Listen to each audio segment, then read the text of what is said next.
Bonjour Corinne, à travers les différents épisodes, nous avons plusieurs fois évoqué le deuxième âge d'or des studios Disney, mais quels sont les films qui ont constitué le premier âge d'or? Bonjour Nicolas. Et on peut dire que le premier âge d'or débute en 1937 avec la sortie de Blanche-Neige et les Sept Nains. En effet, même si l'histoire Disney commence bien avant, en 1923, avec la production de courts-métrages, la sortie du premier long-métrage d'animation marque un véritable tournant par son caractère innovant et sa splendide réalisation.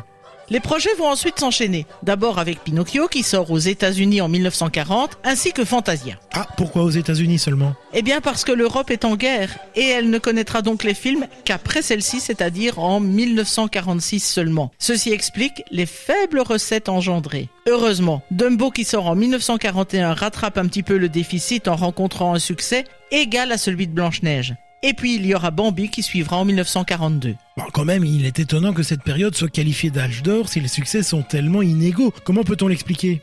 Il est vrai que les 5 films qui constituent cette période ne sont pas spécialement caractérisés par leur succès commercial. Mais c'est l'histoire même du long métrage d'animation qui se construit, et ils jetteront les bases de ce qui fera les caractéristiques des films Disney. Ainsi, Blanche-Neige est la première d'une longue série de princesses qui recherchent l'amour. Il ouvre aussi à la longue liste des adaptations de contes, romans ou légendes. Et le dernier de la série, Bambi, a ouvert la voie aux histoires dont les héros sont des animaux. Mais ce qui rend cette période particulière, c'est surtout qu'elle met en place les ingrédients qui seront l'identité des studios. La présence importante de la musique et des chansons, des méchants très sombres, des compagnons légers et amusants et des héros tendres et naïfs.